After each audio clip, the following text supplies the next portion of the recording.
Lin. He's the accredited assistant of the European Parliament and Secretary General of the EU-China Friendship Association. Well, this is a long relationship that's dating back some 40 years. What are some of the major achievements along the way, would you say?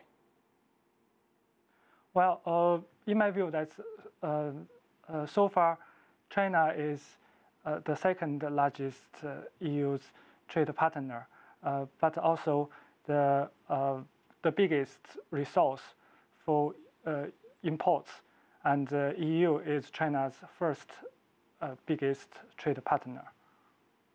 We've heard so far the EU. No, go ahead. I'm sorry. So far the EU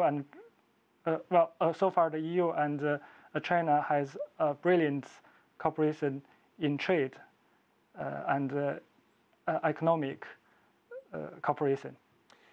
We've heard a lot about the AIIB and European participation. How important is that? Well, in my view, it's very important because it will provide a mutual beneficial for both parties. For China, that's so far China has the capacity, China has the productivity, and China has capital. The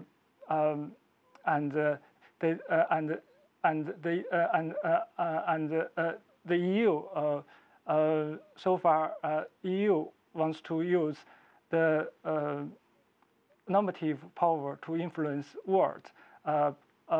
Particularly as the EU wants to help some Asian countries. In long run, that's the EU has the international aid program to help the third world countries for their economic growth. However, so far the EU is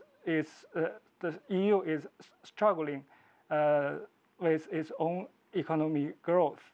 So within this structure, that's the EU and China can work together. And moreover, that's China, although China has capital and productivities, China lacks experience in investing overseas.